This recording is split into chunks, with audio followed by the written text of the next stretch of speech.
The topic is, does a Bris Milah need to hurt? It happens to be, I just made a bris a few days ago, but the truth is it relates to the Parshas Tazria. On the 8th day, the baby must go through a bris. And as the Rambam comments in his Pirush HaMishnayos in Masechta Chulin, and the Rebbe would often make reference to this, that the reason today a Yid has a bris is not because of what it says in Parshas Lech Lecha. It's not because the Eibishter told Avram in Lech Lecha, you and your children have to make a pact with me. That was the source for Avram's Einik until the Torah was given. So for a couple hundred years, while the Yidden were in Mitzrayim, they had to do it as per the command the Eibishter gave Avram. Truth is, in Mitzrayim, most didn't. In Mitzrayim, Shevet Levi were careful. The Yidden as a whole were not, unfortunately. They had a hard time in Egypt spiritually, but ultimately most of the Yidden bought into the voodoo, black magic lifestyle of the Egyptians. Forgot their Jewish tradition, the tradition as Einik of Avram. They had to, they had a mitzvah to do the milah, they weren't doing it.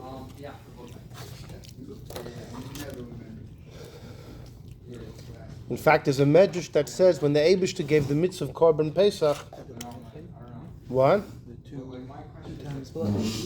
Right, but the Maya Chai, right, the blood of the Korban Pesach, the blood of the Milah, because the Yidden were told, you want to partake of the Korban Pesach, v'chol oral lo yochal bo. It says in Parshas Boy, Hashem told Moshe, part of the rules are anyone that has an oral can't partake. And the Yidden were not jumping to do a bris, but it says there's a medrash that says the night before they left. So those that were able started roasting the Korban Pesach. It smelled delicious. And even the Yidden that had been stubborn till that point not to do a bris, they were breaking, they were falling. That flesh smelled so good, they would do anything. And they asked Moshe, can we have a shtickle of the meat? He says, listen, you know the rule. You got to cut. And a whole line of Yidden began in front of Moshe to get a bris. In fact, it says Moshe gave the milah and Yeshua did the priya. When you cut off the top is the milah, then there's some membrane that has to be removed, peeled away. That's the priya. And so pretty much the Yidden that hadn't done it before did it right before they left Mitzrayim. So that night, like Rabbi Korf mentioned, there were two bloods. There was the blood of the milah and the blood on the doorpost of the Korban Pesach. B'damayich chayi, with your blood shall you live. Before it was actually shechted, were they able to eat it? So that's the shah. There's a whole discussion exactly when it took place. It happens to be that night was Laila Kayem Yor. It was day the entire time. So they were able to do bris at night. The shaila is when they shechted the Korban Pesach, because it says Va'ochlus habosar b'layla hazeh. The flesh had to be eaten at night. So there's a discussion how those two things work. It's And you have to be part of the chabura before the right. Before the Yeah. So if it was halachically day the entire night,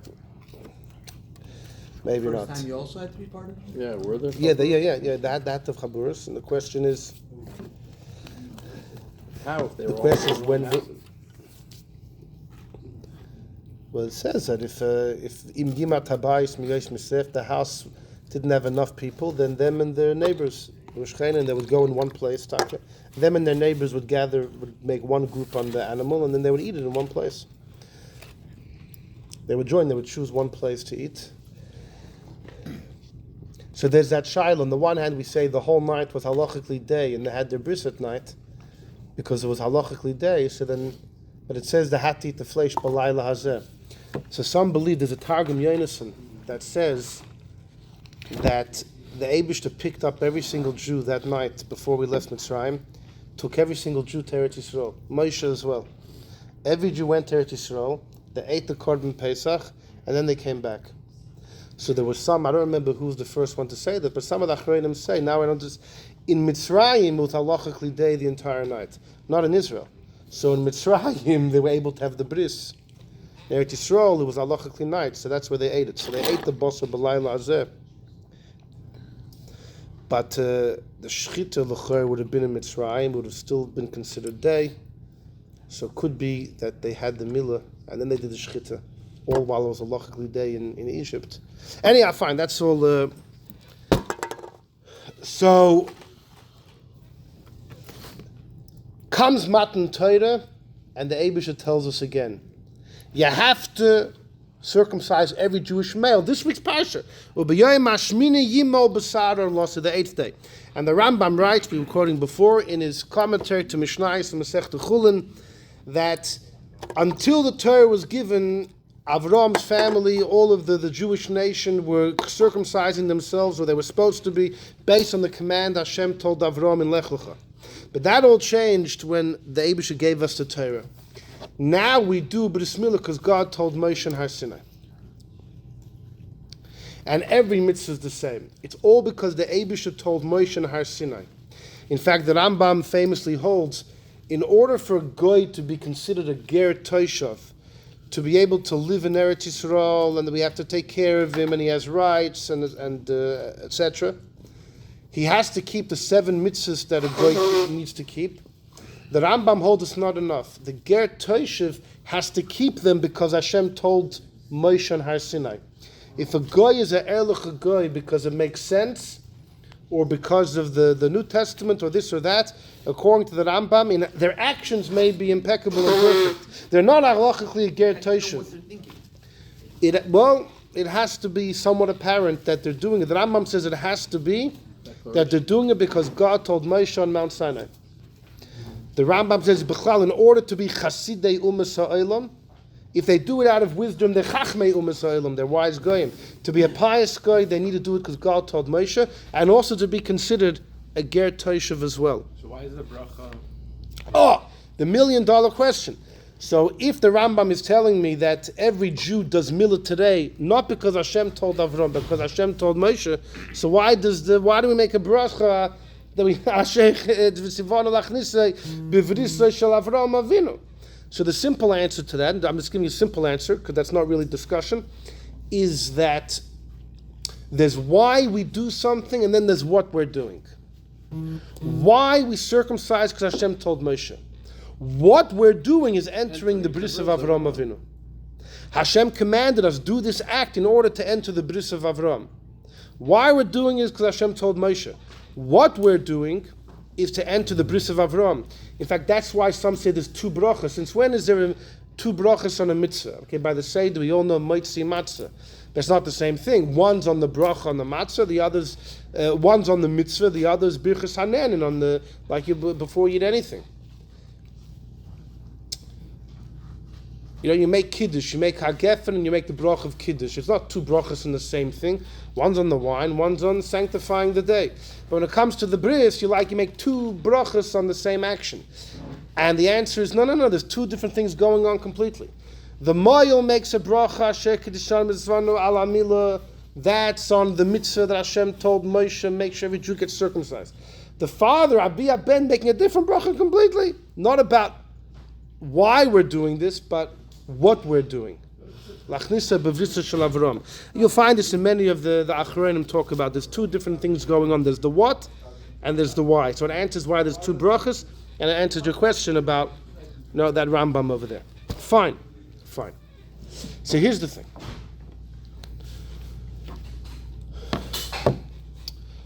If you ever buy a bris, you will notice that the baby is somewhat uncomfortable during the bris. It's not a pleasant experience for the baby. Although the Minchas Elazar, not so for the Munkatcher, was a moil, if I'm not mistaken, it was a moil, but he definitely said that babies don't really feel the pain because they cry the same loud the day before from their diaper rash that they did from their milah. Let's see. So I think, okay, maybe if you got a milah from the Munkatcher, maybe it wouldn't hurt so much. But Parshas, there is a pain. The baby, it hurts at the time, definitely after.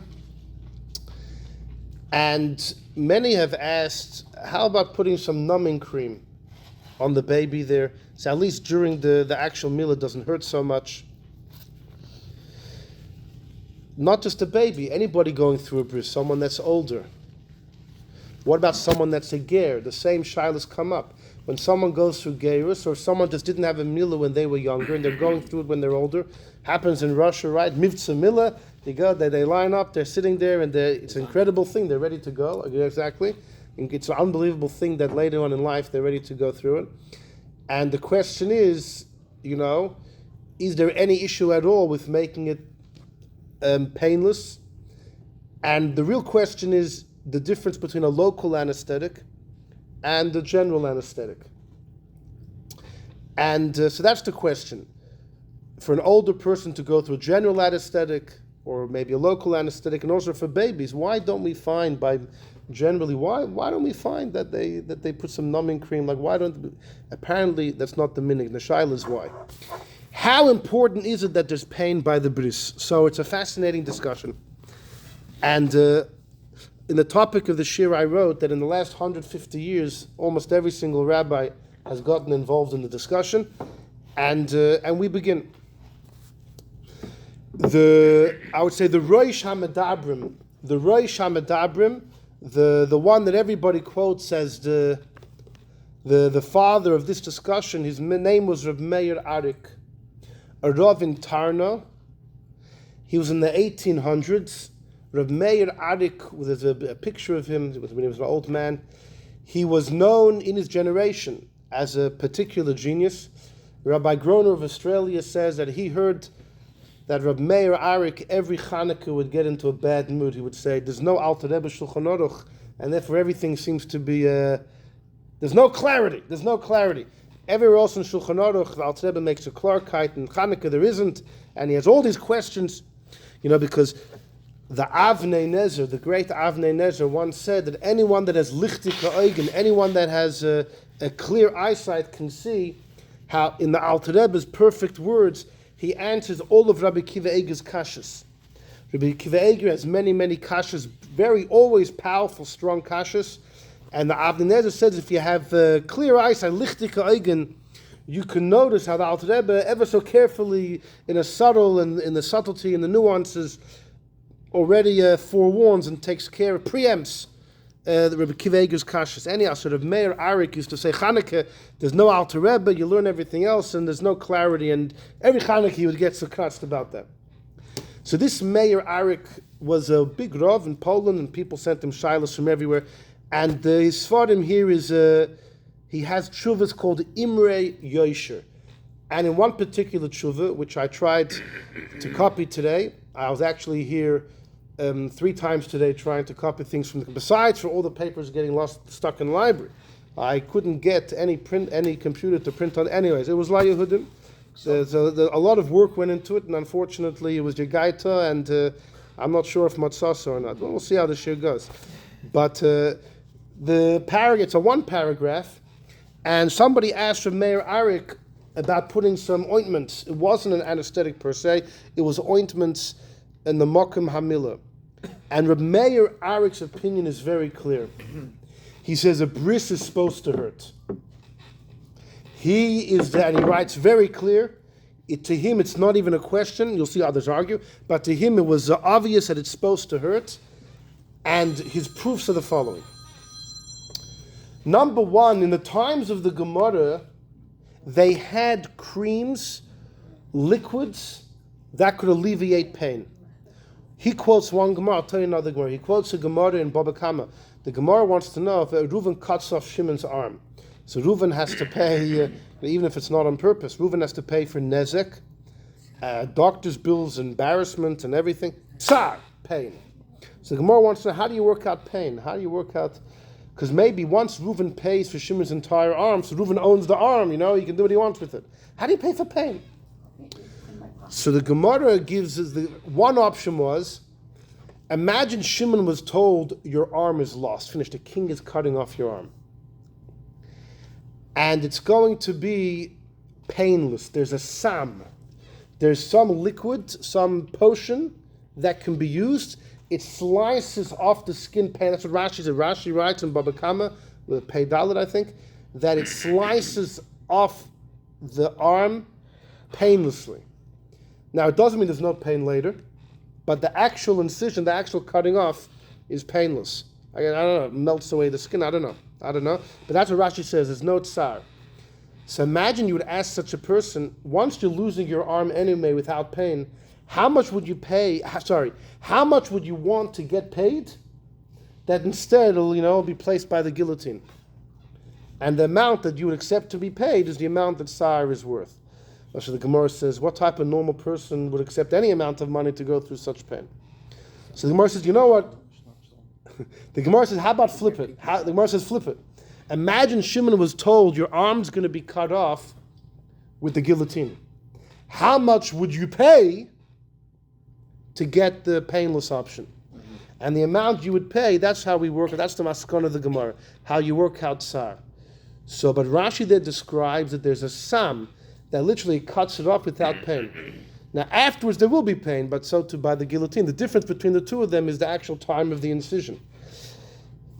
So the Meir Arik says, listen, if they had this sam in those times that could painlessly cut off skin, they definitely had some sam that they could smear on the place of the millah to decrease the amount of pain when you cut it with a knife. Yeah, but if it and they never used it. And they never used it. Hold on one second. He says, how come? But if it also no, different cream. So you add hold. No, he asked. So he asked there, well, hold on, maybe use that sam itself to do the. Why do you need a knife? Just use some corroding liquid to cut off the millah. So he says, no. You actually need a dover hakairis. You actually need something to cut. In Shulchan Aruch it says you need an item which cuts. You have it in the tub. Exactly. There needs to be. It needs to be a tool, even by nirtza. He quotes. Meir Arik quotes a Gemara in Kedushin about a nirtza that when someone's getting their ear pierced, an Eved after 6 years wants to stay till Yovel gets his ear pierced. What type of tool can be used? The Torah says a martseya. A martseya is like a screwdriver type of thing. It's metal and pointy and what? No. Exactly. And the question is, so the Torah says martseya, is it limiting to martseya or not? The Gemara in Kedushin brings machlekas tanoim. There's one opinion that says any tool works. I don't care if it's metal, wood, or anything, but it has to be a tool. You can't use a sam. The Gemara that clearly says when you need to use a tool, any tool is good. I don't care if it's made out of rock or wood, but it can't be a sam because the sam, the way Rashi explains, if you pour the liquid corrodes on its own. It's not, in order for you to be doing it, it has to be completely the tool is like your outstretched hand. So says Rabbi Meir. You know that they had something else that just took away pain. The fact that they had that doesn't mean He they deduced that. Right, okay, right. I hear. So I'll get back to that in a second. I'll tell you what I have to say about that. But let me just say what Rabbi Meir Arik says. So Meir Arik says that so just like by the nirtza, any tool is good, but a tool means it has to come from your hand. So too by millah, you could do anything, but you have to cut. You can't use the sam to cut off the millah, but you could use the sam to numb the pain. And he says if they had a sam that could cut off skin without pain, they definitely would have had a sam that could just minimize pain. He assumes that. I don't know why he doesn't bring it. There's a clear Gemara that says that they did have in Bava Metzia. L'chor, this would be a better raya. The Gemara has an incredible story about the son of Rabbi Shimon Bar Yochai. I'm sorry we're doing this all Baal Peh, but that's just how it turned out. Rabbi Shimon Bar Yochai had a son called Rabbi Lozer. And the Gemara in Bava Metzia speaks about him, that the other Tanoim didn't appreciate him, they harassed him, and a long story, he ended up living alone for a while. He, at some point, was working for the government tax collector. To apprehend thieves, and these thieves were given over to the government, and often they were put to death. So Rabbi Yeshua ben Korcha was actually Rabbi Lozer's Rebbe. Says a yid that steals he's not chayiv misa. You're giving him over to the goyim. He called him chaymetz ben yayin. Your father Rashbi was wine. You're vinegar. And Rabbi Lozer said, "I'm just getting rid of the thorns from the vineyard. I'm getting rid of the thorns of the vineyard." So Yeshua ben Korcha said, let the owner of the vineyard come and get rid of the thorns. It's not your business to do. But Rabbi Lozer didn't back down. There was once, so the Gemara says a story that he was walking down the road and some guy, a laundryman, the side of the street, called out, Chaimes ben Yayin, the vinegar, the son of wine. And he said, Mela, my Rebbe says that to me. This guy. He says, this guy must be a no good fellow. He handed him over to the authorities. And then he felt bad. He tried to save the guy, too late. He was executed. And he went under the gallows where the guy was hanged, and he was crying. And people told Rabbi Elazar, don't feel bad. This guy and his son lived with a married maiden, a Nara Marasa on Yom Kippur. This guy was a no good person anyways. But he wasn't fully happy. He wanted to see if his gut was pure, because he acted upon his gut. So the Gemara says he went through an operation. So in Bab Metzia, Pei Gimel, the Gemara says they gave him a sam. They gave him some liquid that would make him not feel pain. It says they opened up his stomach, they cut him open, and they took out lots. He was huge. Rabbi Elazar, Rabbi Shimon was very big, and they took out lots of his chaylev, lots of his fat. It was the middle of the summer. They placed it on the street in front of the sun, and it doesn't rot. It doesn't rot. So the Gemara says, fat usually doesn't rot anyways. The Gemara says, no. But in fat, there's usually red veins, and the red veins rot. And here, they didn't rot. So when he saw that, Rabbi Elazar felt somewhat secure that his gut was pure. So he never made any wrong decisions. And that's an incredible story over there. But the fact is, the Gemara says that there was a liquid that would Parshat Nam. It was like mamish, some type of anesthetic. How does Reb Meir Arik know that they didn't use that? So Reb Meir Arik says, listen, the Gemara speaks a lot about Bris Milah in many places. The Gemara never mentions, not about a ger, not about someone older getting a bris, not about a baby. We're very worried about a baby's pain. If a chilul Shabbos for a baby, never do we find any precedent that a tactic was used to remove the tsar. And says Reb Meir Arik, there's something called loy ro'inu. We didn't see. Is loy ro'inu a raya? If I say I didn't see it, people say, I never heard that. Oh, you didn't hear. Loy ro'inu is not a raya. But the Rebbe would often say, if you should have seen it and you didn't, then it's a raya. I never heard. Well, you never heard. No, but if you should have heard and you didn't, then that's a shtickle raya. What? Willful ignorance? There are some times where I never saw. Okay, you never saw. It doesn't mean it's not true. But if you would have seen and you didn't, then that can be used as a raya. So Meir Arik says over here as well, the fact that there's no evidence anywhere, and they had it for thousands of years, they had these capabilities, never used, that's a raya. It's inappropriate. Now, why? So he brings a medrash that the Meshech Chochmah brings over here. I'll see it inside in a moment. There's a Medrash Rabbi that says, by Avram's Milah, Nimol Avram went through a circumcision. Am I the only one who's schwitzing over here? There's also no air conditioning over here. All right. You definitely should think more than the rest, but it's a little hot. But we do have someone to control the AC. just sleeping One on the who job. does know how to do it. The Medrash Rabbi says on the pasuk Nimol Avram was circumcised. Okay, so I had a copy of this Medrash, but it's collecting dust in the library. It says there a very strange debate between Rab Rechia and Rab Levi.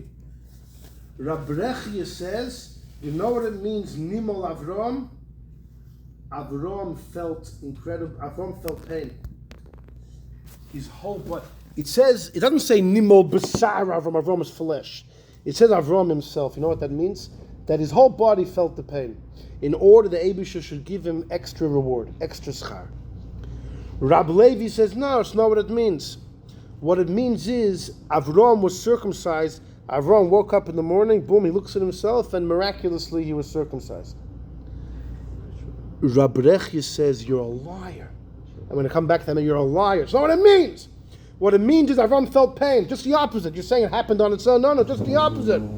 Not only Avram had to experience it, his whole body was shaking through.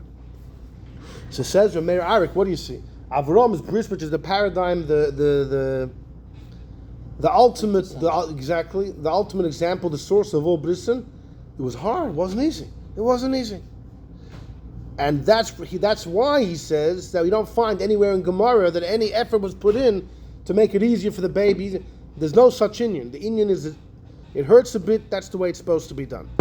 Ad kan divrei of Meir Arik. Okay? And you can imagine that it made waves because it doesn't say anywhere it needs to hurt, and he's making like a decree that raya. It's not. He doesn't even bring a proper raya. Basically saying because we don't you know can't the start something new if you know they could have done it for 3,000 years. They didn't do it. It means it's not appropriate. To him, it's borer kashemish that this is the way it's supposed to be. What happens when someone is older? They put them to sleep. So if it's ef should be inyan acher, if it's mamish shas adchak, he might agree. But in the true approaches, mil is supposed to hurt. If someone can't take the pain and therefore, he can't be Megayer unless, that might be different. But, or if somebody's only going to go through the bris, if someone's 30 years old, never had a band, and it's either them being oral their whole life or let them do it. So Rabbi Arik might agree, but he's saying in Indian, this should be the approach. Fine.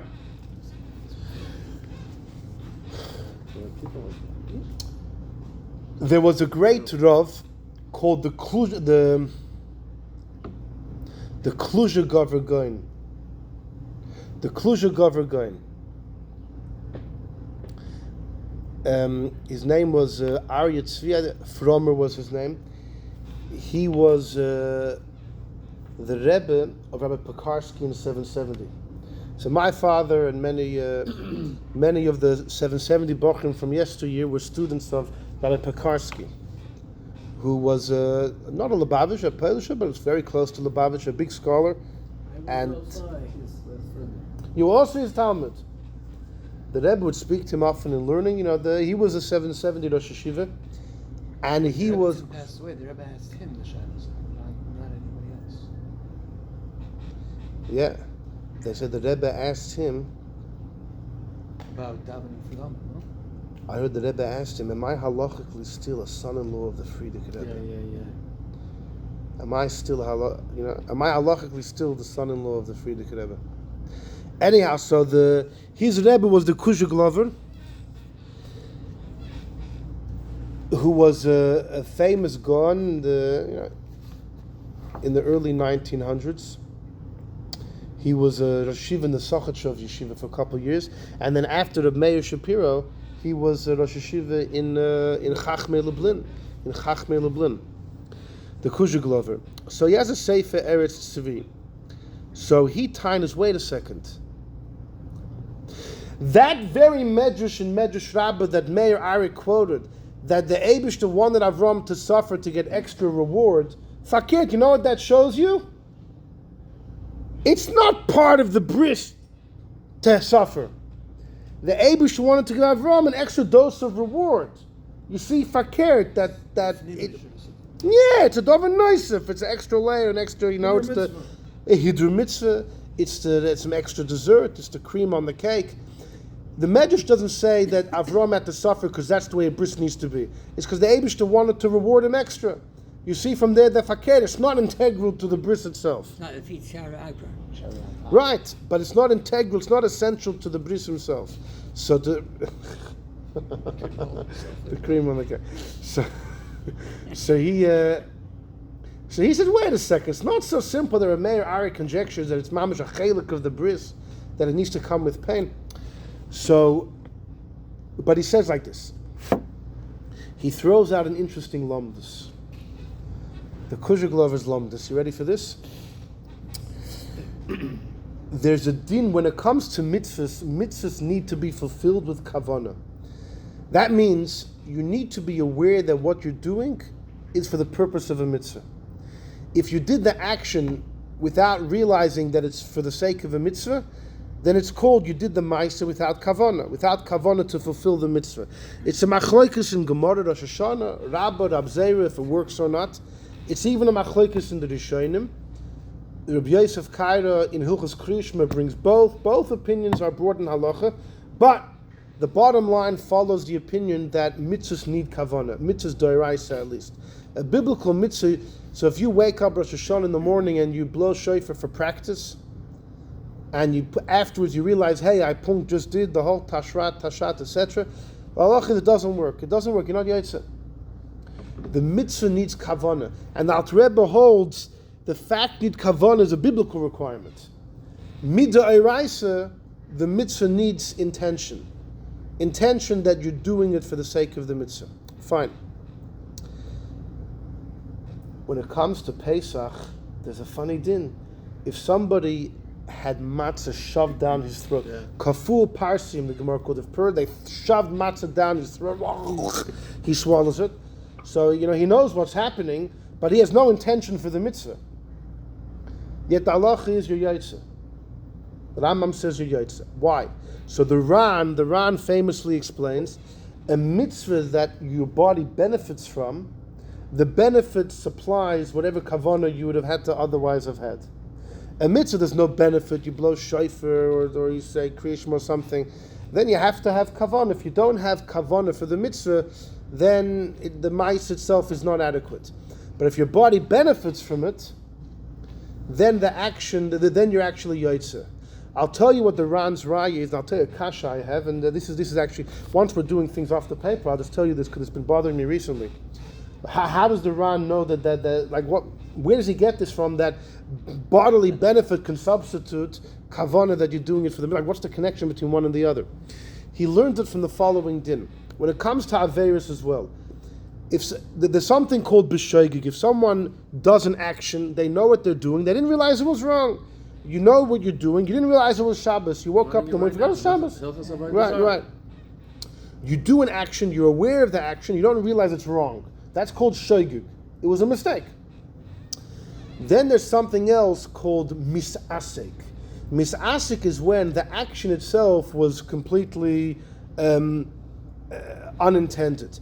The Gemara brings an example on Shabbos. You went to the field and there was a pumpkin there that you thought was detached from the ground. You picked it up, boom, you accidentally picked up one that was attached. So you did an action of kaitza, you reaped. But you had no intention to reap. You thought you were picking up something that was detached. So it's not that the case of shoigig is you did something, you didn't realize it was wrong. Here, the action itself, you didn't even want to do that action. Or you're talking to someone spacing out, but you didn't even realize you picked up the pen and you doodled. You had no intention to the action. That's called misasek. Misasek is potter everywhere.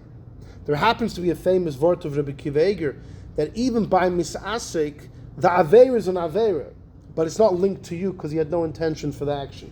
That's Rabbi Kivager's chap that he has, fine, but let's leave that. The fact is, misasek your potter. If somebody, two exceptions the Gemara says. Bachalovim va'arayas. If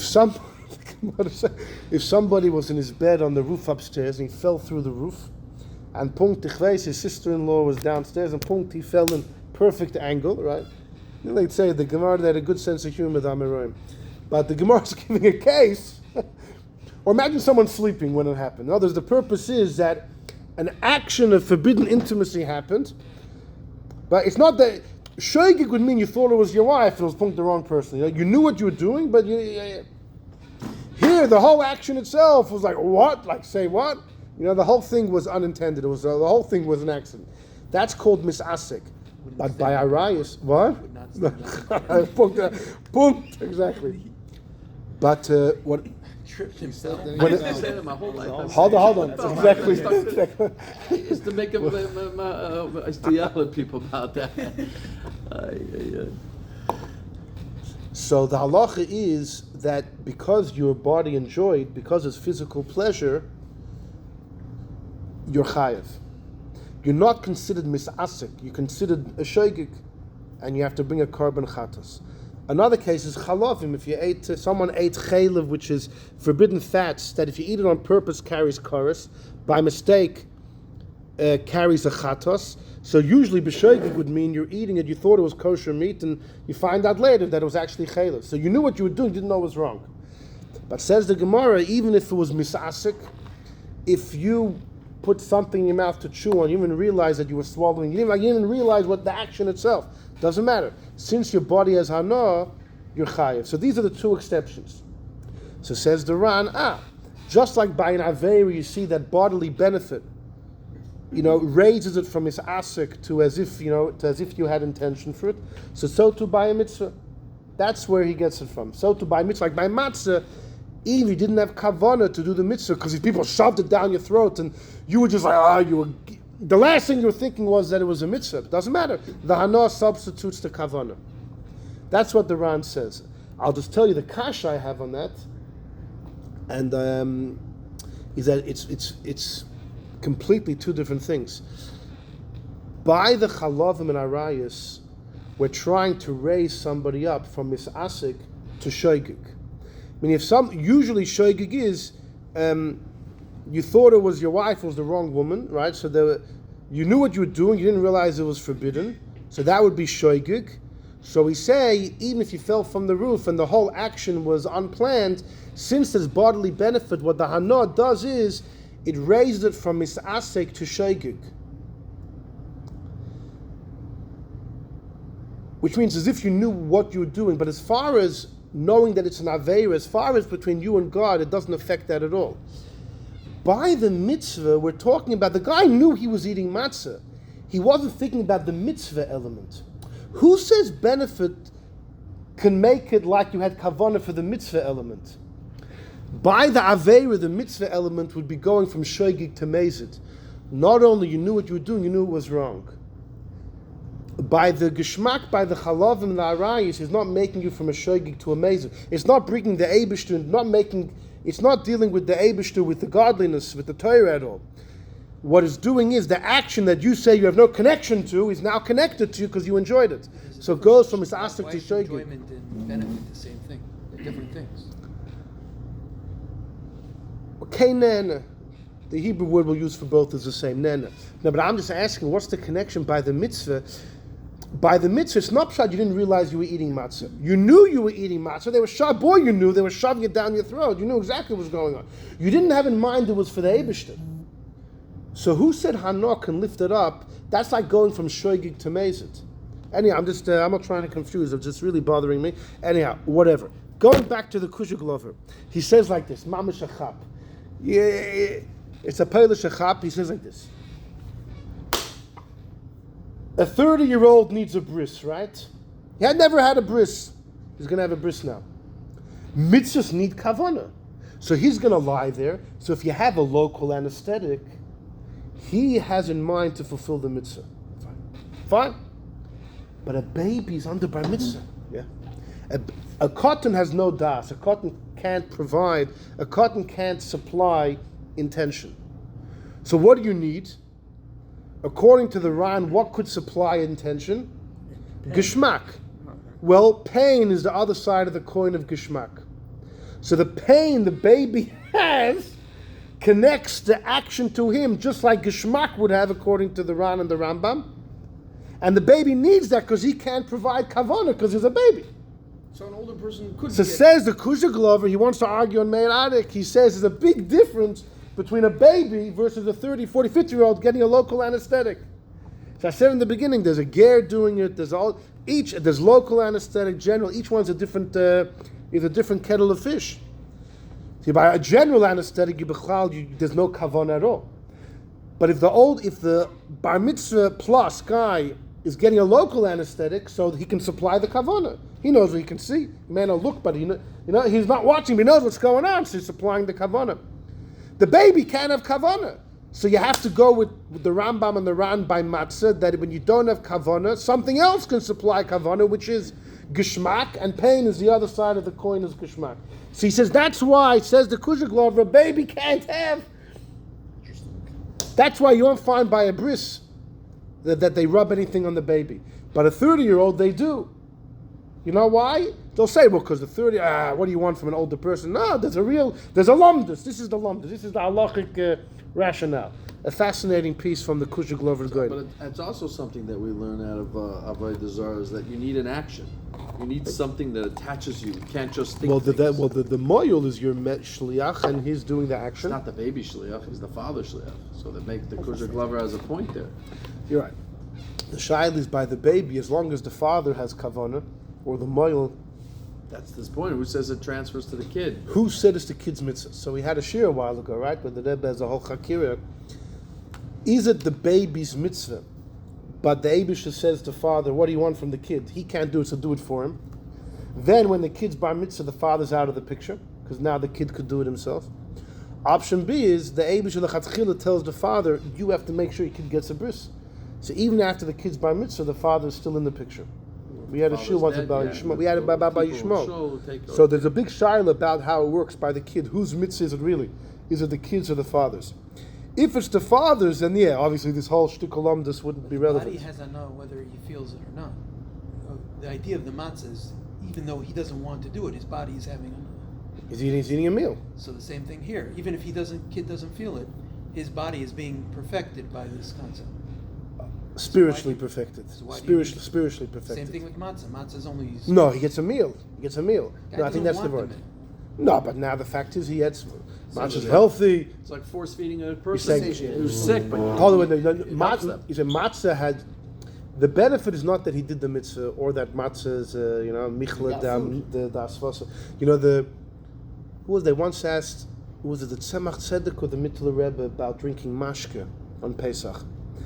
They have kosher Pesach mashke, right? You can make out of and everything. I actually just bought a chocolate liquid that was it's sugar that was it's what? Or sugar or fruits or the plums and things like that. Pain is the same idea. Then over here, he's being his body's being hurt by it, whether he felt it or not. Yeah, I hear. Yeah, it's a good point. This is the whole idea that pain is the other side of Hano is a chiddush. I mean, it's a whole. Yeah, there's lots. Why does he have to feel it? Is my question. What's the difference? So there's no pain. In order for the action to be, the body is transformed. The word's like the word of the Ran is if you don't have kavana, then the action almost like doesn't connect to you. But when you have a geschmack, when your body actually has physical, by the matzah, your body gets satiated. You had your supper, so you can't deny like that it happened. It's in part of you. It's inside of you. And if pain is the opposite and it counts, then why is this any different? Whether you felt it or not, the body felt it. Same thing as the matzah. No, so you're saying by the matzah, just say the fact that they were tying him down, that itself should be the reason. I don't know. Maybe there has to be. Maybe it has to be within the goof itself. The pain of the bris is in the goof and the matzah is in your body.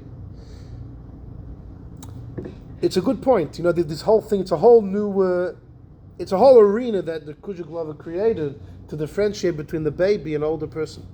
But I was saying about Kosher Pesach Mashke, so Rabbi Kiva Eger wrote a letter that we don't have any Mashke on Pesach, mitam komos, for a hidden reason.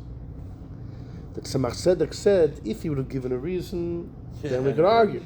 But if he doesn't give a reason, then we can't. Exactly. So that's it. So that's it. So from then, exactly. So the Tzemach Tzedek said this. But he didn't say that's what he's doing. He said that's what that guy did. No. Because he didn't give a reason, I can't argue with him. Right. I can't argue. He wouldn't have done it himself necessarily. That's not how the. So I think either Tzemach Tzedek or the Mitzvah Rebbe said that. The Zohar says matzah is michla da'asvasa. It's the food of healing. When you take medicine, you can't have alcohol. Not necessarily. That's what they said about why we avoid.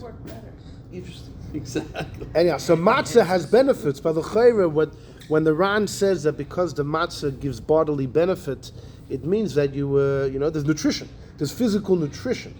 Anyhow, that's the interesting thing from the Kujik Lover. It didn't stop there. There was a guy called Rabbi Yehuda Leib Tzidlson. Yehuda Leib Tzidlson was a Chabad Chassid, not Lubavitch. He was a Chassid of the Tzemach Tzedek son Yisrael Noach of Nezhin. The Maharin, Rabbi Yisrael Noach of Nezhin, had a Chassid, Yehuda Leib Tzidlson.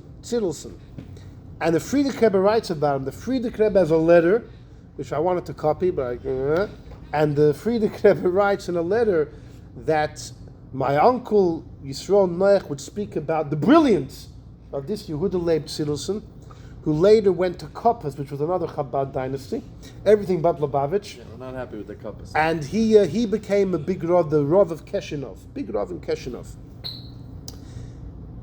If I'm not mistaken, Zalman Schechter, when he was young, he got attracted to Chabad Chassidus through this Yehuda Leib Tzidlson. I'm pretty sure. Pre-Koppes. No, when he was a Koppister. When he was a Koppister. That's how he got. That's how Schechter got close to Chabad, and then. Woo! Consistent, man, this theory.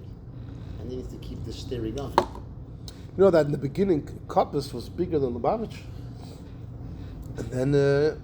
What do you have going with Koppes? The whole big Farbrengen that these guys, who do they aggravate? How do you know what you'd have chosen at that time? Metal Rabbi. Oh, yeah. Anyhow, so this Yehuda Leib Tzidlson. Story. Wrote off the whole Koppes. I don't need to know anything but the simple result of where my I'll tell you something. My loyalties are supposed to lie. I once had a collection. Oh, we had a whole bragged about that. There was a collection of stories from one of the early Koppister Chassidim. So he writes lots of stories. He writes the Rebbe, the Alter Rebbe, the Tzemach Tzedek, and then he has incredible stories that we only know from the Koppister dynasties about the earlier Rebbe. Some really beneath the belt stories. But one thing I remember this Chassid wrote there is that the Koppister Rebbe once gave a very deep Chabad Maimer. About deep, the higher Eilumus and Sfira. It was a Tifa Maimer, and afterwards he smiled. And the Koppister said like this: when you're in Olam HaYetzirah, you can only talk about Olam HaYetzirah.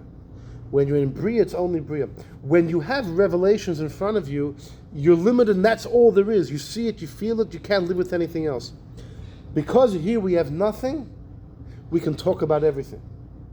So he was laughing, because in his mind he spoke about even levels before the Tzimtzum, and he said, in all the other worlds, you stick to what you have. Him hat garnish, so mekanet wegen alts, kemen reden wegen alts.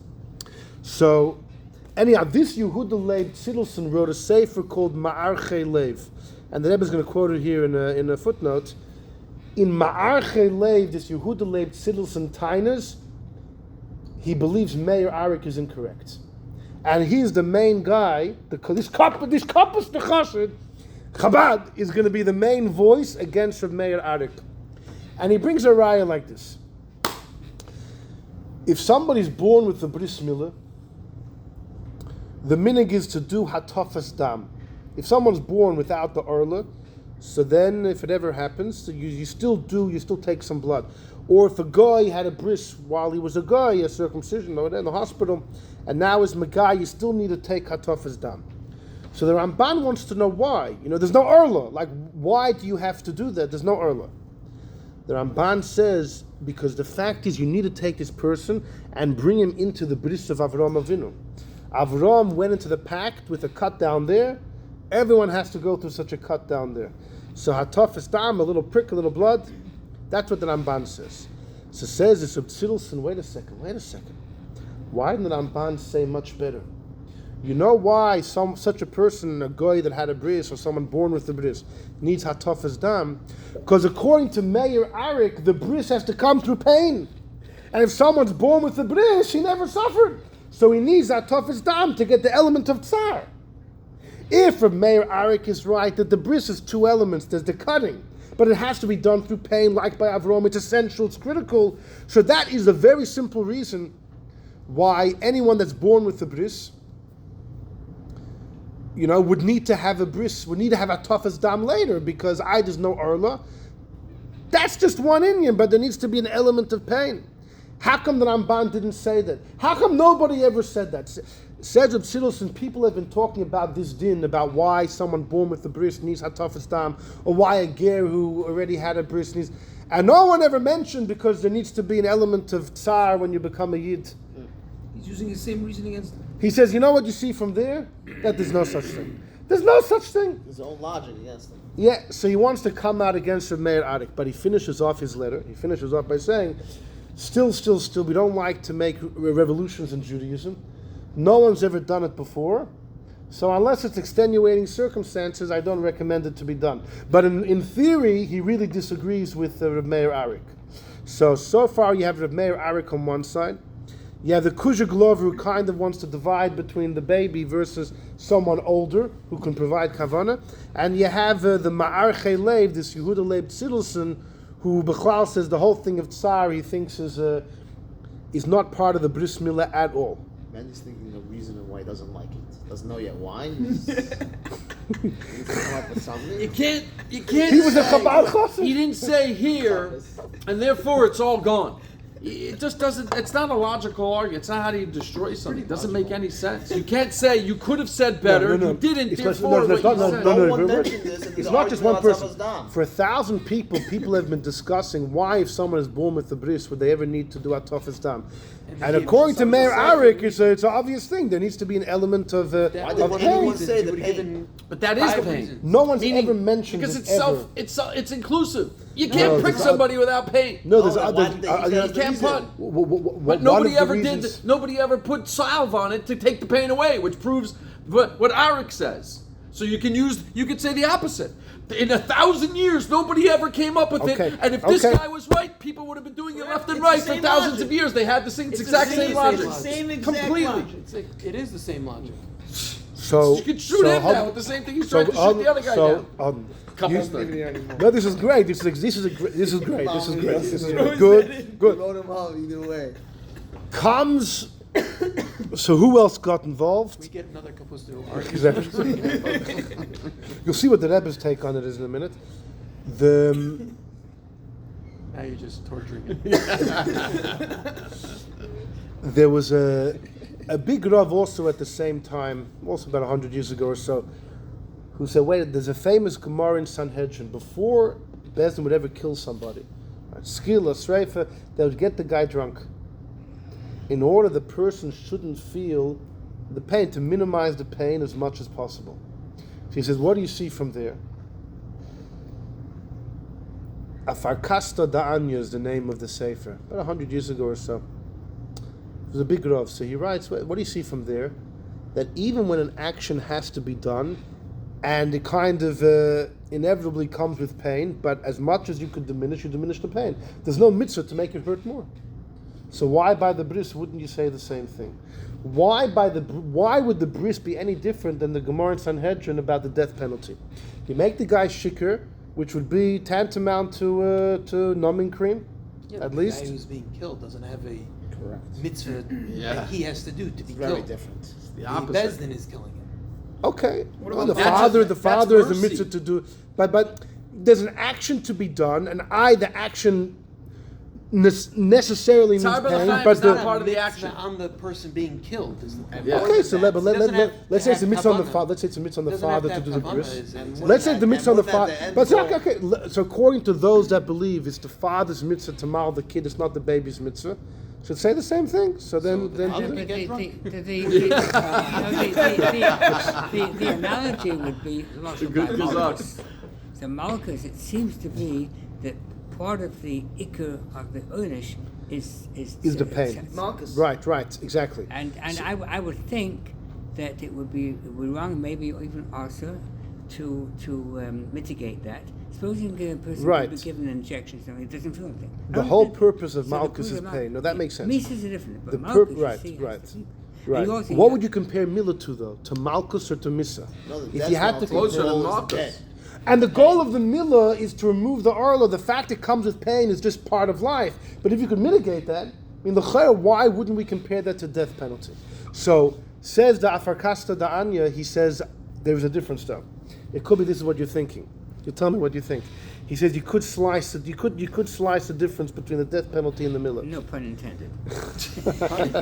I wasn't intended. He says by the death penalty, the mitzvah taka, just the person, the soul should leave the body. The soul should leave the body. Right. That's what he said. The fact that it comes with pain is just derech hateva. So if you're able to minimize it, gesundheit. But by Milah, there's a Gemara in Masechta Gittin that says the pasuk in Tehillim, Alecha iragnu kol hayom. Pasuk in Tehillim, Eibishter, for you have been killed all day. The Gemara says in Gittin, according to one day, it refers to Milah. That Milah is a bloody and it's a frightening and often dangerous operation. So this Achron wants to say, you see from that Gemara, the fact that Milah is identified with pain seems to be part of Milah itself. It's not just the Eibishter wants us to remove the arla and it happens to be that it hurts, but it's almost like Milah is inherently associated with danger, tsar, whereas Misa is death. No one said the guy has to go through pain. This is the argument that he makes. I don't know. Because you could say the Gemara is commenting the fact that Milah really halavai wouldn't hurt, but since it does, and sometimes there's fatalities. Right. In other words, maybe the Gemara is just lamenting the fact. Eibishter, look, we do this even though it comes at a price. But how do you know that it's essential to the mitzvah? Now you see also by Avram, 3 days before.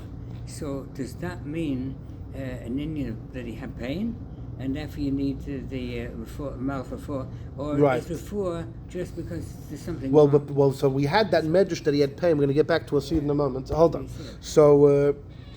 So the Afarkasta, the Anya, wants to make this difference, to say that Milah somehow is connected to pain.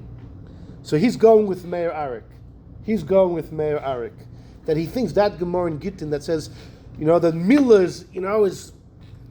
is a bloody, that Milah is a bloody and frightening It's part of the mitzvah. Exercise. We call it that. The Ma'achayim. We don't say, but minus Arla. We call it a bloody event. Right. And bloody means dangerous and painful. That's his argument. Okay, take it or leave it. The guy that gets drunk and you kill him, he also is very bloody. Comes Rabbi Yechiel Weinberg. Okay, we're in. The Ma'achayim. It's not called that. Rabbi Yechiel Weinberg got involved in the discussion. He was a rabbi in Berlin. The Seridei Eish is called the Seridei Eish. He's his Sforim. He was a big Talmud Chacham, one of the great minds of his times. He contested the Rogatchover on many issues. He wasn't a fan that when the Rogatchover would paskin, the Rogatchover would almost make himself oblivious to 500 years of halachic literature. The Rogatchover would go back 700, 800 years ago to Rishonim. No.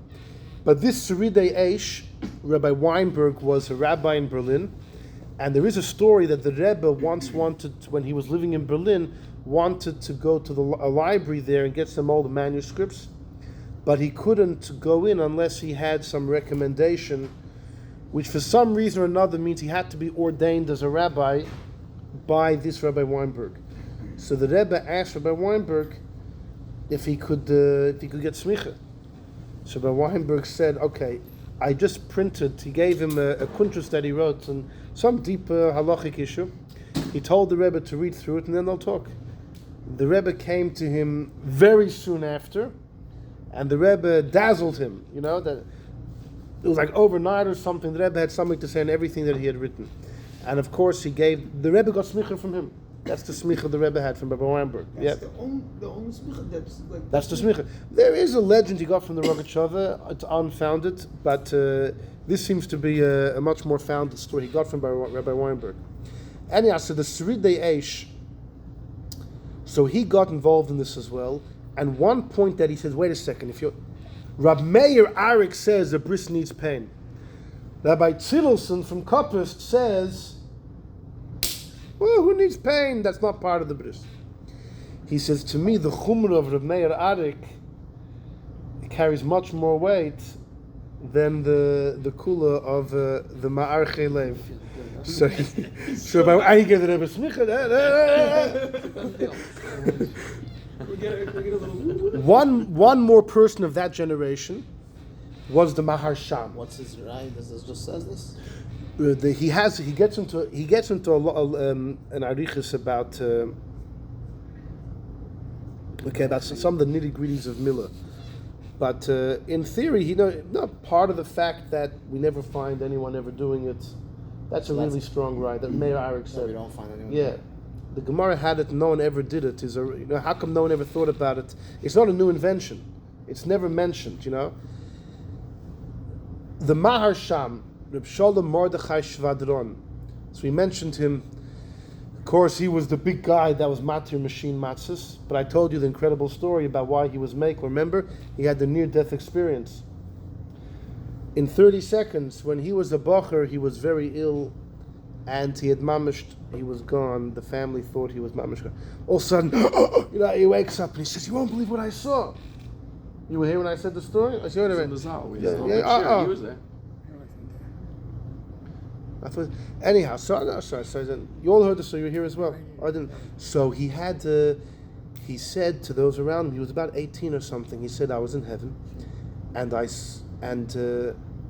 they were judging me,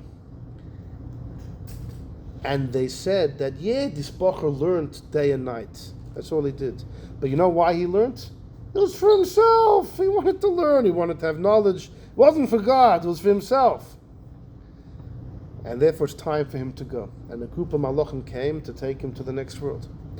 All of a sudden, a voice appears from nowhere and says, "What? 1,800 years into exile, you're not happy enough if a guy learns all day. You want him to learn Lishma for no other reasons? You should be happy as distant land."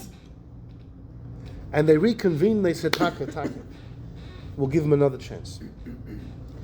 And the same malachim came to bring his soul back to his body. So he asked the malachim escorting him, "Who?" So they lifted him up, and he saw it was the Rebbe of Zidichov. There was Tzvi Hersh of Zidichov, the first Zidichov Rebbe, big Rebbe, times of the Alter Rebbe, Mitter Rebbe, and his son, Rabbi Yitzchak Isaac. He was the guy that saved his life. Anyhow, so now that the Sholem Mordechai Shvadron opens his eyes, he told the story to his family. So they said, "You know what? You have to go visit the Rebbe that saved your life." So he traveled to Zidichov, or wherever the Rebbe was at the time, and he came in for Yechidus. And the Zidichov told him that in Shamayim they were meikul with you. Your achrayus is to be meikul with other Yidden. You're living in parts of the world where the Yidden have it tough, they're poor. Don't make halacha so, a chokehold on them. Be meikul. Find ways to be meikul. Yeah. So, later the Marsham was meikul, machine matzah, lots of things he was making. People would say, "Why are you?" But he was given this hadracha. And over here as well, the Marsham holds himself that he thinks there's no issue with, no issue. The only issue he thinks is, what if somebody gets a full anesthetic? If somebody gets a full anesthetic, there's another kettle of fish to boil, which is, you can't provide any kavanah. Remember the kuzha if you get a local anesthetic, so if you're aware what's going on.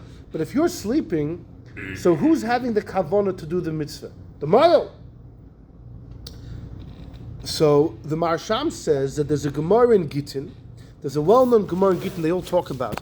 A debate between Rabbi Yochanan and Reish Lakish. It says like this. If somebody told some shluchim, "I want you to write a get and give it to my wife," and then a Kurdi Yakus got hold of him, he's delirious, he's completely lost his sanity, he's completely, he's not present at all. Can the shluchim go on their prescribed mission and divorce the wife? So it's a machlokas, Rabbi Yochanan and Reish Lakish. Reish Lakish says, yeah, he can, because like the guy sleeping. Imagine someone sent a shliach to divorce his wife, and while the shliach was doing it, the mishalech is sleeping. Is anyone going to say, how could you represent the sender if the sender himself is sleeping? Sometimes we have a rule that if you yourself can't do it, your shliach can't do it for you. The Gemara mentions anything you can't do yourself, your shliach can't, because your shliach represents you. If you yourself can't do it, your shliach can't do it for you. That's why the Gemara discusses if the koyanim are shluchim of God or shluchim of the Yidden. How could they be shluchim of the Yidden if they're going to do something we ourselves can't do? And that's part of the discussion of how that comes up. But so if the husband's sleeping, he could. If a husband's sleeping and while he's sleeping he gives a get to his wife, it doesn't count. He's not aware of his actions. So then, If he can't do it while he's sleeping, how could the shliach do it for him while he's sleeping? But that the Gemara says, no, sleeping is, no, come on. You can wake up any moment. When you're sleeping, you're there.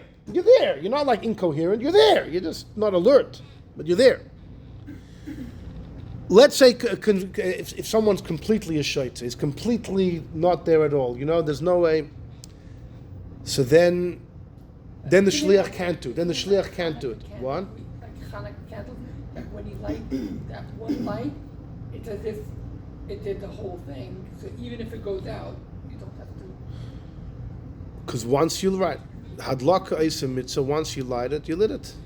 So if it had the capacity to burn through the entire half hour. Right. If But the divorce hasn't happened yet. The divorce hasn't happened until the shliach gives it to the hand of the woman. And at that point, so if the husband's completely a shaita, then it can't work either. The shaila is this case of kurdayakus, which is when someone is delirious but is going to recover. So Reish Lakish says it's like he's sleeping, and they can give it. And Rabbi Yochanan says, no, he's like a shaita. The Gemara wants to know what's the basis of the argument. So the Gemara says that Rabbi Yochanan says when someone's sleeping, they're going to wake up on their own. This guy with kurdiyakus needs medical intervention. He needs a maisa. If someone doesn't need a maisa, and it's going to happen on their own, it's like they're here now. But if they need some outside intervention to bring them back to their alert stage, then until that point, taka the shliach can't work. So says the Marsham, when someone gets an anesthetic, he's sleeping. He's going to wake up you don't need medical intervention to wake him up. He's going to wake up on his own. So it's not like a kurdayakus, it's like a yoshin.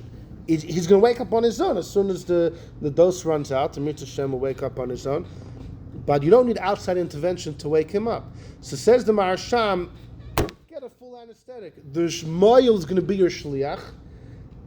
Just like you could be sleeping when the shliach gives a divorce to your wife, you could be sleeping when your shliach gives you the milah. Who's having the kavana? The moyel. You're out of it. Yashin is fine.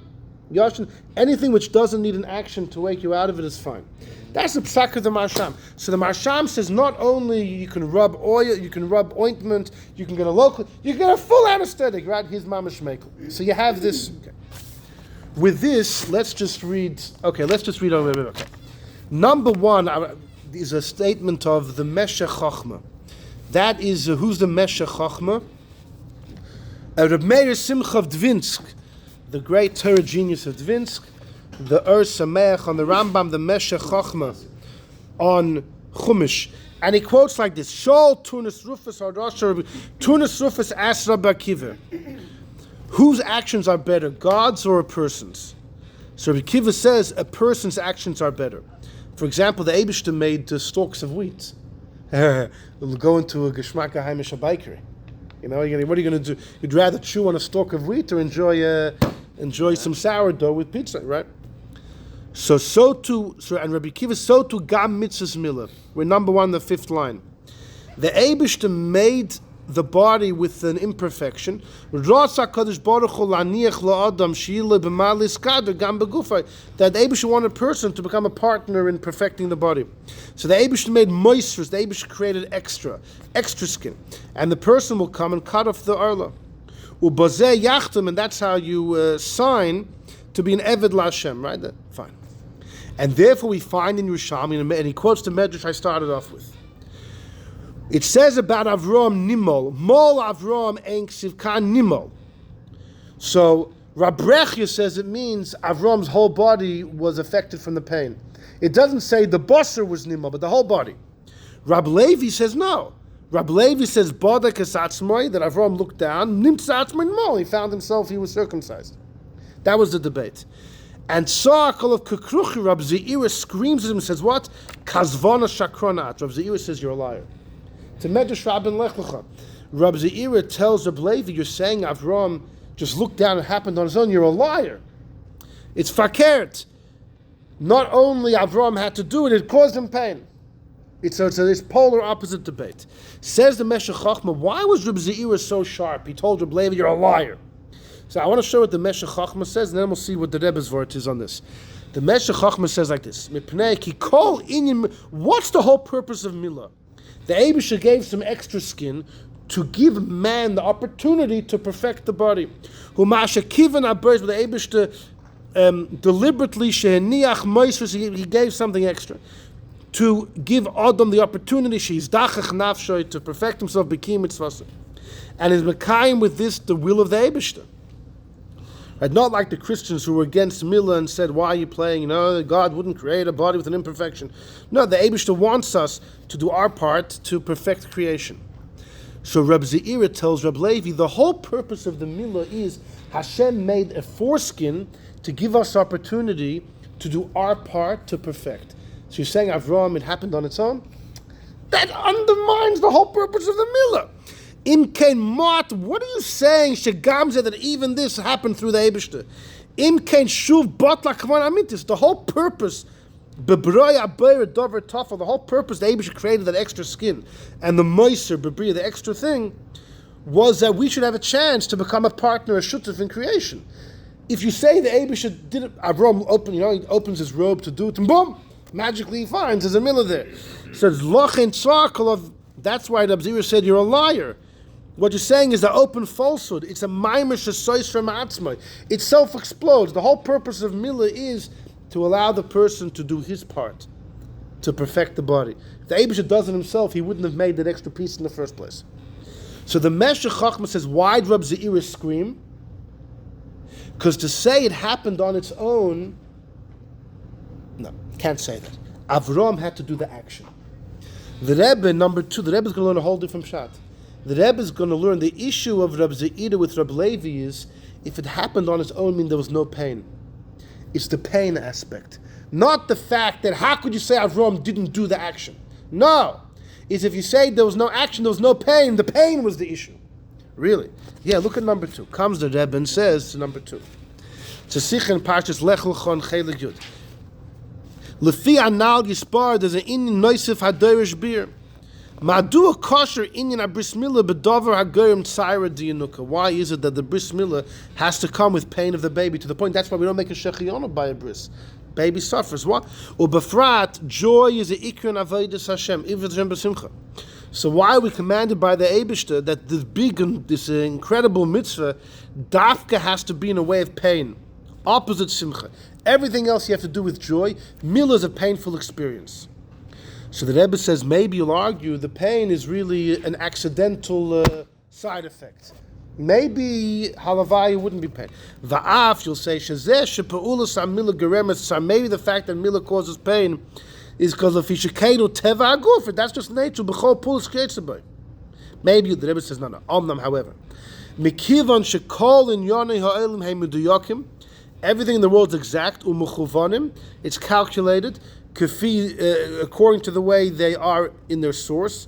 Kivan shenishtal. Everything down here reflects its source in heaven. There's nothing which is happenstance or by mistake.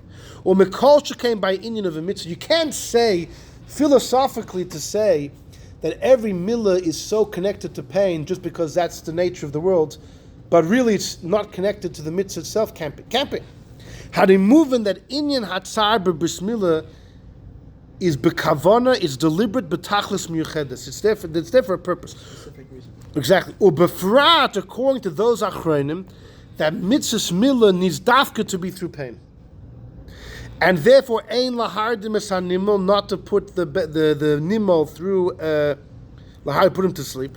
Kuloi, which is general anesthetic, oichelkoi or local anesthetic, shelo yag, not to feel the pain. According to those opinions, for sure, hari bavadei, that the tsar is inyan ikri b'mitzvahs milah. For sure, according to them, if you're not even allowed to avoid the pain, that shows nothing clearer than that proves the point that it's integral. So look at the footnote at the bottom, number 35. Look at Shilas at Shuvas Imre Yosher, that's from Meir Arik. Then he says, look at Ma'ar Chelev, that's Cyril's son, the Kappas, the Shechelik. This is in the Sikha. This is in the Sikha. So the Rebbe brings those two opinions. Reb Meir Arik on one side, the Ma'ar Chelev on the other. He said this to Machlekes. Look in number 36 for a moment. Clearly seems to hold like the Arik. Yeah, he's going with Reb Meir Arik. He seems in the Sikh he's going with Reb Meir Arik. Yeah. He noticed he said the reason though, not because it was never done. Because no, everything's done no. specifically. That's just Meir Arik's proof. Yeah. The fact it was never done proves. That's not the Rebbe's proof. Rebbe has a different proof. Rebbe's proof is that this is the way. If this is how Hashem created this, it's dafka that way. He created that way. Like learn from Everything has specifically. Yeah, it's the reason it was done that way. If bring pain the is same meant to proof. be, doesn't bring that proof. Okay, but then. But that proof is just a No, proof but that then right. but it's then, not his reason. no. But then you could ask. Just like by death penalty, the fact that death penalty should come with pain, so then it has to be with pain. Bashkacha protest. But no, you can get out of that by making the guy drunk. So then they should have always used. Then they could have always used the cream. Death That we penalty used a again is different not on reason. him. Yeah, we used a different. just a answer. fact. No. The answer there was a very subtle word from the Afrakastadanya. By the way, happens to be The goal is the the Minchas Elazar has a tshuva we discusses. Maybe the death penalty is on the guy. What if a guy has a chance to escape from Bezdin? Are you allowed to run away? No, he's considered dead. Is he allowed to run away? The chance you have a That's mitzvah why to save your even life. If you say Yeah, but the guy's able to that run doesn't away mean from anything. Bezdin. Is he allowed to run away from Bezdin? If he punches the shliach and he'll run. So Minchas Elazar. But I would. What if the guy knows he's innocent? And more than what if the guy knows he's guilty? But you have a chiyuv to keep yourself alive. Or maybe no, you have a chiyuv to make sure that the Mrs. Bezdin happens. It could be it is a mitzvah on the person. There is room to argue. It could be even if you know that you're innocent. You still have a chiyuv to allow the mitzvah of Bezdin to go through. The Rabbi, Shimon ben Shatta. Yeah. But if the person himself, wow. Anyhow, so now if you know that you're innocent, so then could you kill the shliach bezdin before he kills you? Self-defense. And then you're not innocent anymore. Self-defense. The guy's doing a mitzvah. Yeah. On the other hand, you know that you're innocent. Yeah. There's lots to talk about. But upon him, let's go. Look what they writes number 36. The Rebbe has the difference between a full anesthetic or partial. In number 36, there's a sefer called Koiris Habris. The Koiris Habris tainas. If you have a full anesthetic, the milah b'chal doesn't count. Because you can't provide kavana. Sha'oz yeshayel on sefim mitzvahs trichas kavana v'das. Now I told you the Maharsham's tainas. No, the moyel has the kavana. Let me ask you a question. It's a mitzvah that the best thing kills him? By Bezdin, by Dalad Mitzvah? Mitzvahs? Yeah, it's one. For Yeah. the They're all part of the Bezdin, for sure. 613. Yeah. it's listed. Yeah. And it could be he has to do his part to make sure. So continues the Elisha benegei leger. He quotes from the Dvar Avram that by a ger the milah is b'chlal not a mitzvah. When a ger needs to do milah plus dunk in the mikveh. He's not a yid until after he dunks. We had a whole shir about it once, right? When he does the milah, he's not Jewish yet, so it's not a mitzvah. It's just a hechsher. So he doesn't need kavana, and he wouldn't need to have pain. The Rebbe quotes the Leiv Arya, the Haral Grusnus. I don't know who that is, but Shapir told me he knows who it is. Anyway, but Ratzayna Leima Alpize Mutul Ardima L'chol Adei. So the interesting difference between another difference between a ger. A ger goes for the bris before he's Jewish. He's not doing a mitzvah. He's not even Jewish yet till he goes to mikveh. Right. If he's not doing a mitzvah, he doesn't have to have kavana. He doesn't have kavana. He can have a full anesthetic. Right. But for the older yid, who's doing his own milah, he needs to have kavana. If he gets the full anesthetic, he doesn't have kavana. So the Marsham says, fine, the shliach will have kavana for you. The Koiris Habris holds it doesn't work. The Koiris Habris holds that when you get a moil to do your milah, it's as if you're really doing the milah. He's not really your shlit. It's really that you're kind of doing the milah, and you have to supply the kavana. Yeah. And you can't do it by a full anesthetic. The Maharsham disagrees. So it's a fascinating thing. Getting a full anesthetic runs into the issue of kavana. By a ger, it wouldn't make a difference because it's before he's Jewish, doesn't have to have kavana. By the adult, it would depend if the moil is mamish or shliach, or if you're kind of doing the mitzvah by overseeing the moil. According to the Ma'arach or Zorua and the Tosfos Rid, according to a number of Rishonim, by the milah, you just have to make sure that it happens. You don't have a mitzvah to do the milah on yourself or even to do the milah on your kid. You have to make sure that the milah happens to your kid, and if it's you yourself, you have to make sure the milah happens to you. Accordingly, when the moil is doing it, you're doing the mitzvah by overseeing it. So then you have to supply the kavanah. You can't have a full anesthetic. The Maharsham learns the moil becomes your full-fledged shliach. It's like falling asleep when the shliach gives your wife a get. Fascinating. Hold on, but let's continue. We're about what? Yeah. So let's go back to this. Hold on. There's one more thing. So the Rebbe wants to know why Taka though. According to the Meir Arik and according to all those that follow, why does there have to be so much pain? So the Rebbe says back Vabir Bezeh.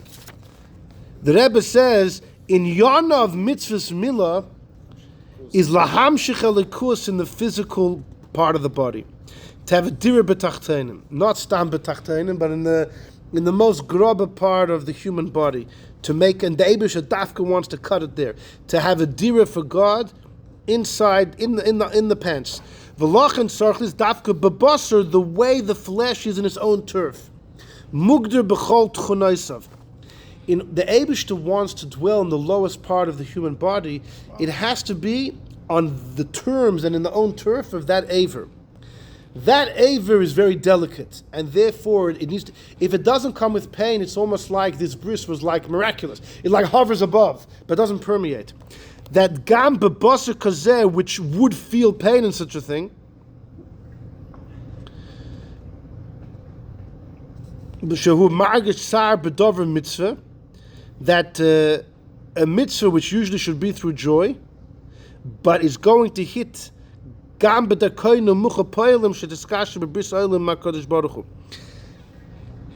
basically hit the bris in the bris's own turf in its own language, which means that it's delicate and it hurts. That's the whole idea. So in other words, the Rebbe is learning for sure like the Meir Arik. Drawing blood. Pain, no, the whole idea of the bris. Why couldn't Rebbe should do a hole in the ear?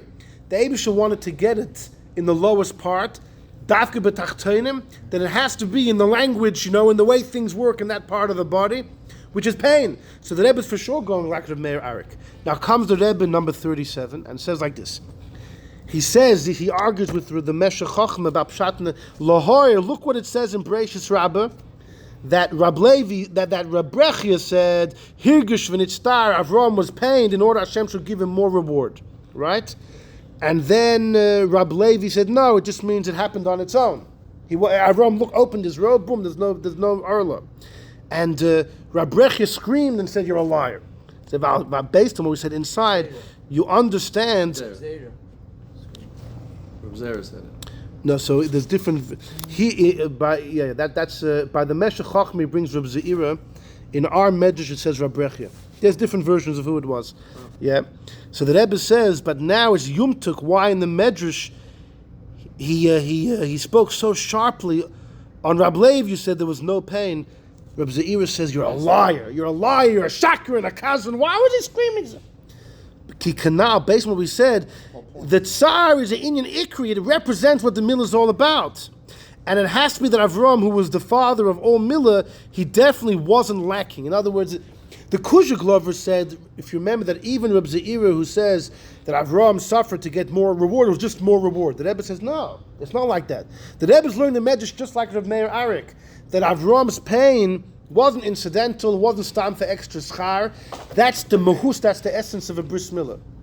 So it's fascinating. The Rebbe's take is pretty clear. I'll just tell you that there is a letter of Reb Moshe. We'll end with this for now.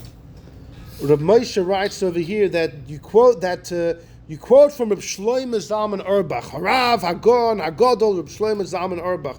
They were contemporaries. Shlomo Zalman Auerbach's in Eretz Yisrael, Reb Moshe's in Borough Park. That Lamaisa were careful. Now, Moshe Feinstein, right? It's east side. This is Moshe Feinstein. Yeah. East side. The yeshiva was, but where did he live? The east side. I was in his apartment once, twice. The Lower East Side. That's where his apartment was? Yeah, that's where his apartment. His apartment was Lower East Side. 100%. Fine. Okay. What's Okay, up? thank you. Calculating. There's another big Moshe in Borough Park. Yes, now. So he says, Reb Shlomo Zalman said that you don't put the baby to sleep in order to save the pain.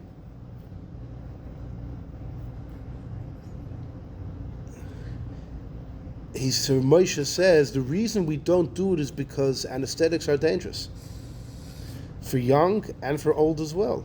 What about a salve? Caution for Balm. danger. Medication. He says when someone's older, we're going to give them the anesthetic because whatever danger the anesthetic might bring with it is the better end of the deal.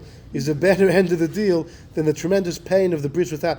But for the baby, the reason we don't do an anesthetic is for the health of the baby. Yeah, but maybe this was Which just would a mean question though, of no. He's talking about. He's talking about the idea of whether Yeah, or not, he's or talking he's about the whole answering thing. that specific question that was asked him. It seems like he's answering a question about anesthetics, because it can't be.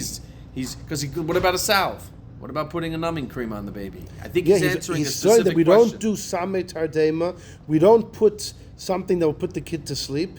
And it's not because there's any concern in the mitzvah and not because of any secret Kabbalistic inyanim.